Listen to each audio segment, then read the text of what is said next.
Ang stress ay normal na bahagi ng ating buhay. Ngunit kapag ito ay lumala at patuloy na nararanasan, maaari itong magdulot ng masamang epekto sa ating kalusugan. Ang katawan ay nagbibigay ng babala kapag labis na ang stress na nararanasan, kaya mahalaga na matutunan nating basahin ang mga senyales nito. Narito ang 8 babala na labis na stress na ang umaapekto sa iyong kalusugan. Una, ang madalas na pananakit ng ulo ay isa sa mga unang senyales ng sobrang stress. Kung napapansin mong mas madalas kang nagkakaroon ng headaches kahit walang malinaw na hilan, maaring senyales ito na labis na ang stress na iyong nararanasan. Ang mga tension headaches ay karaniwang dulot ng emotional na pressure at sobrang pag-iisip. Pangalawa, ang problema sa pagtulog ay isang malinaw na palatandaan ng stress. Kung nahirapan kang makatulog sa gabi, palaging balisa o nagigising ng pagod, ito ay senyales na labis na stress ang nakakaapekto sa iyong katawan.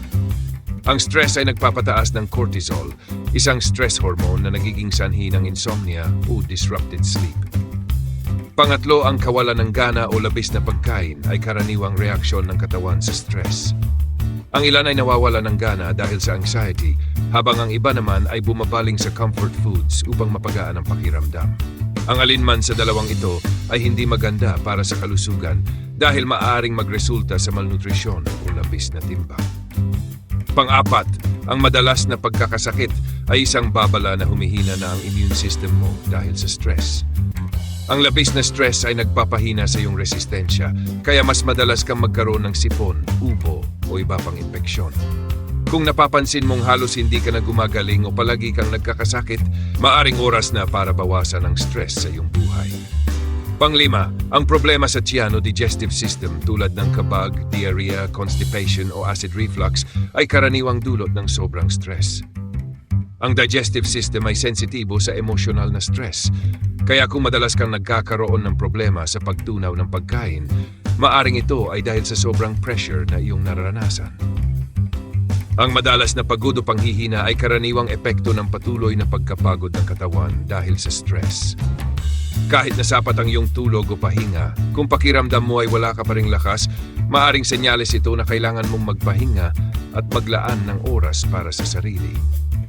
Pampito, ang pagkawala ng konsentrasyon o pagiging makakalimutin ay isang senyales na apektuhan na ng stress ang iyong utak. Kapag stressed, ang iyong isipan ay nahihirapang mag-focus at magproseso ng impormasyon, kaya madalas kang makakalimot o hindi makapagdesisyon ng maayos. Pangwalo, ang irritability o madalas na pagkairita ay isang palatandaan na sobra na ang stress na nararanasan mo.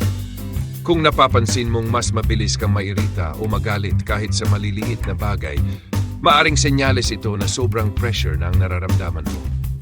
Ang emosyonal na stress ay nagdudulot ng mood swings na maaring makaapekto sa iyong mga relasyon.